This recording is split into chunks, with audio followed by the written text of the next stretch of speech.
This stew needs a little something extra. There we go, a whole goat for the pot. You see this life, eh?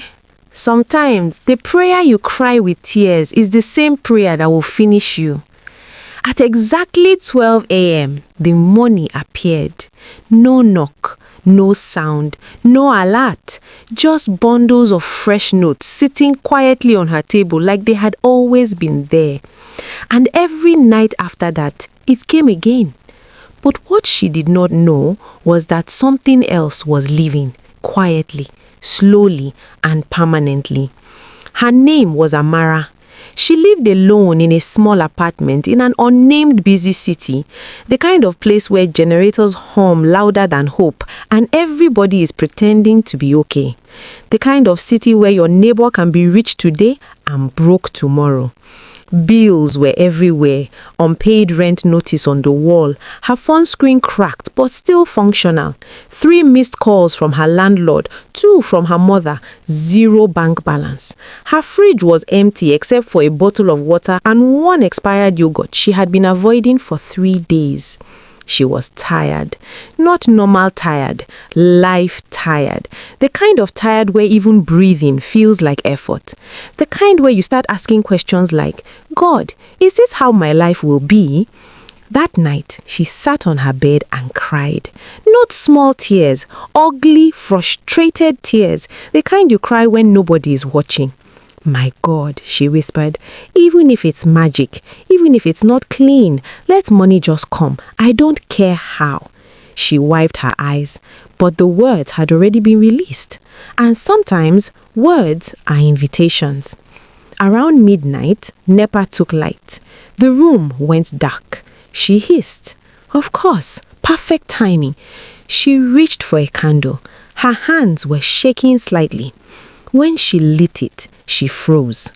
On her small wooden table, money. Fresh, neatly stacked, new notes. The candlelight danced across the edges of the bills. She blinked once, twice, looked at the door, locked, looked at the window, closed. Her heart began to race. She laughed nervously. Who is playing with me? No answer. She touched it. Real. She counted it. Enough to clear 2 months' rent. Her breathing became heavy. Her mind raced through possibilities. Maybe someone made a mistake. Maybe someone left it for another apartment. Maybe it was a miracle. And miracles are not things you question too much. That night, she slept with the money under her pillow. But sleep did not come easily because deep down, something inside her was whispering, ask questions. But hunger is louder than caution. The next night she waited, 11:59 p.m. She sat on her bed pretending to scroll her phone, but her eyes kept moving to the table. 11:59 p.m. Her heart began to beat faster. 12 o'clock. Nothing. She exhaled. Maybe yesterday was a dream. Then she turned around, and there it was.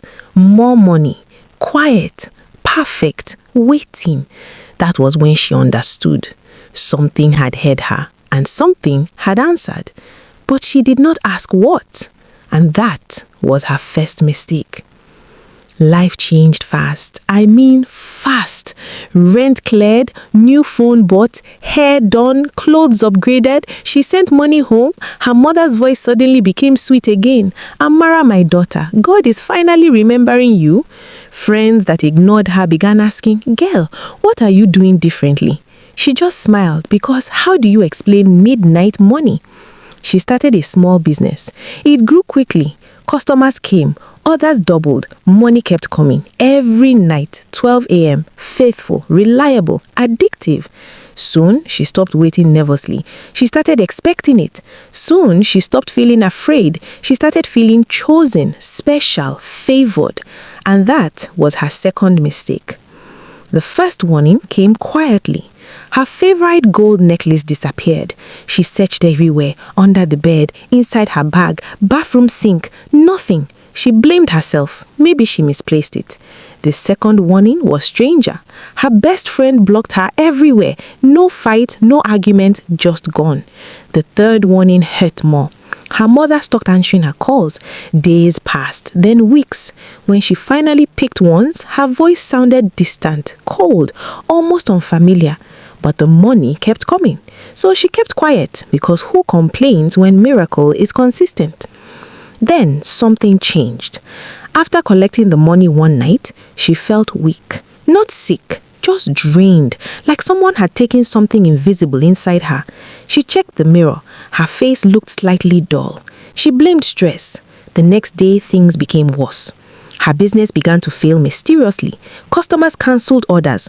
Online reviews turned negative. Her bank app froze. Money she saved vanished from her account. But at 12 a.m., the cash still appeared. Now, it didn't feel exciting. It felt heavy, cold, like it didn't belong to her. She began to sense it. This was not favor. This was exchange. One night, she decided to stay awake. 11:59 p.m. The room was silent. Her heart pounded loudly in her ears. 12 o'clock, the temperature dropped. The air became thick. The lights flickered. And slowly, like smoke turning into substance, the money began forming on the table, note by note, stack by stack. Her body froze. Then she saw it, in the mirror behind her, a shadow, tall, still, standing very close, almost touching her. A whisper filled the room. You said you didn't care how. You didn't care how. Her throat tightened. Her eyes widened. She tried to run. Her legs refused. You asked, the voice continued calmly, and I answered. Tears streamed down her face. What are you taking? She managed to whisper. A soft laugh echoed. Everything that makes your future bright. And suddenly she understood. It wasn't taking necklaces. It wasn't taking friends. It wasn't taking money. It was taking opportunities, favor, connections, destiny alignment. Each midnight payment was buying her tomorrow. And tonight, it wanted full ownership. The lights went out completely. Silence swallowed the room. The next morning, neighbors complained of a strange smell. Her door was locked from inside. When it was finally broken open, money was everywhere. Stacks and stacks of fresh notes, untouched. But Amara, gone. No body, no trace, no explanation. Just wealth without owner and a mirror slightly cracked. You see this life, eh? When you tell the universe you don't care how the blessing comes, you are signing something you cannot read. Not every open door is favor. Not every midnight gift is miracle. Some are collectors, and borrowed things always return to the owner. So tell me, if money started appearing in your room every midnight, would you ask questions or would you just count it? And just like that, the archive closes until the next story.